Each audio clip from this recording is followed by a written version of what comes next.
to day 12 of Steelers training camp. This is the Steelers Today show. I'm your host, Eddie Provident. With me is our editor-in-chief and Steelers expert, Dale Lawley. This is the DK Pittsburgh Sports Network. Dale, what'd you see today, day 12? Kind of eventful on the injury side. A little bit. I mean, it's tough to, you saw Pat Freiermuth get his left shoulder wrapped up. We'll see if that affects his play or whether he plays or not Thursday night in Canton. I saw a report out there that Mike Tomlin said that he's going to play Najee Harris in this preseason game. It's not what he said, first of all. He said he's going to allow him to prepare to play in the preseason game. You saw Najee Harris kind of do something, and he's flexing his right shoulder out there a little bit, but he was right back in the next series when they went to live run. So those kind of things happen at this time of year. You don't see anybody getting carted off. That's the main thing. I don't get too worked up over those kind of things when there's still a month, left before they go to training camp. It's not like this is a Colts camp where they've got Quentin Nelson and Carson Wentz getting surgeries on their foot, those kind of things. So, we heard from Mike Tomlin, that he's going to start Mason Rudolph in the game on Thursday. Going to be relieved by Dwayne Haskins, and then Josh Dobbs is going to finish up the games. Not necessarily so. I think we made a decision today in anticipating that maybe Dwayne will finish the first half and Dobbs will finish the game, because we're going to work 2 minutes today, and we'll have two sets, and those are the two quarterbacks we chose, just in anticipation of trying to get the guys game ready that could be in the game at those moments. But that's as far as I am down the road in terms of identifying, how much guys are playing and things of that nature. You just got to kind of forecast for the effort for the efforts of work, and so those two guys will get the 2 minute, and those are the probable guys that could be in the game at those moments on Thursday night. Mason. That's what you're going to pay attention to here. You saw both Haskins and Dobbs lead a 2-minute offense to kind of end the practice today. Haskins leading a touchdown drive, Dobbs getting intercepted. So to me, that's really the I don't know if you want to call it the exclamation point on the first part of practice, because this is what really this is, Eddie. Those first couple weeks of practice before the first preseason game are a segment all unto themselves. Right. Now you're going to play a football game on Thursday night against the Cowboys, and then you're going to have another week's worth of practice to get ready for the next preseason game. So preseason training camp is largely at this point over. Yeah. You talked about Dobbs and Haskins running the 2-minute drills today. We got to hear from Dwayne Haskins today.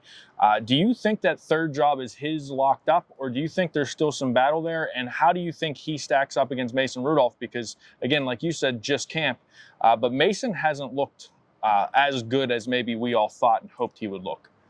He's also running against the ones a lot of times, while Haskins running against the twos. That makes a difference. Makes a big difference. Yeah. Now, he's also working with some of the ones out there. But this will all get played out in the preseason games. I fully expect Mason Rudolph to be the number 2 quarterback on this team, Haskins to be the number 3. Josh Dobbs goes to the practice squad because they have 16 spots in the practice squad this year. I don't know that necessarily changes. Certainly it can change, but it really doesn't make a big difference in the grand scheme of things. Unless something happens to Ben Roethlisberger. It's just a difference between who's active on game days and who's down. So basically what you're saying is, as much as people are trying to drum up some quarterback controversy or any kind of drama in the quarterback room, there really isn't any. Not really. I mean, I don't see it. They just gave Mason Rudolph money. Right. And while it's not a big contract, he's the only one that's under contract for next year. So I'm not going to say that plays a role in that, but it plays a role in that. Sure. Who's the number 2 guy? He's if he's your backup, he's your backup. And if the number 3 guy is still going to be on the roster, he's still protected. He's not going anywhere. So it really doesn't matter who's 2 and who's 3. Right. Yeah. Now you're just getting down to the minutia. And let's be real about this. If we get to the point where we're worried about who's 2 and who's 3, and who's 3 and who's 4. This season's in a lot more trouble than we wanted it to be. Yeah, that means something happened to Ben Roethlisberger. Exactly. He's just falling apart, and that's not what you want at this point. Yeah. Let's take a quick break. When we come back, we'll get on the defensive side of the ball. This is Steelers Today with DK Pittsburgh Sports. We'll be right back. All right, and welcome back to Steelers Today. I'm your host, Eddie Provident. This is Dale Lawley. Dale, I know I said before the break we were going to talk about some defense, and we'll get into that. But you had to sit down with Art Rooney today, so let's talk a little bit about what Art Rooney had to say. Yeah, he said that they want to get a deal done with T.J. Watt. Mm-hmm. Now, whether that happens or not, we'll see. I mean, as he's been through this a lot over the course of his career. You've seen, Le'Veon Bell, for example, hold out when he had the franchise tag on him and not show up. So I do think that, when you look at this, there are things that can happen here. Even though both sides want to get something done, doesn't mean that it's automatically going to get done. But T.J. Watt's not going anywhere. He will be Steelers property in 2023. But I do think something will get done with that. Also said that, look, they want, as a franchise, to go back to St. Vincent College. Mm-hmm. They wanted to go back this year. Obviously, the league and the state said no. So are they going to be back there next year? I would think so. We won't be back at training camp here at Heinz Field, I don't believe, in 2023. Talk a little bit about 2022. I'm getting ahead of myself. Talk a little bit about what that means for St. Vincent, for the Steelers, because I mean, obviously this is my first camp, so I've experienced as a fan, but not as somebody on the media side. But what does that mean for the Steelers, for St. Vincent College, for the area, for the local businesses? Talk about that for a little bit. Well, I think from the Steelers standpoint, you're looking at this as it's A, tradition. B, Mike Tomlin would keep those guys up there full time if he could. If the NFLPA would let them. He would sequester his team at St. Vincent College, keep them in that dorm room, and just play the entire season because it fosters some team unity. You're in that dorm with the rest of your teammates, and it kind of forces you to be around the other guys, and so you develop relationships with guys. Guys hang out, they play video games together, they study together, do whatever they do, after practice, but they're all doing it together. That may not be happening in this kind of setting here at Heinz Field, where guys are hopping in their cars and everybody's off to their respective apartments or their families or whatever it may be. You're not kind of forced to be together like that. So, they miss that. In terms of what St. Vincent College and Latrobe misses, it's thousands of Steeler fans every summer that show up for that. So it's a big deal for them as well. So I would expect that's going to happen again next year. So we'll be back at Sharkies.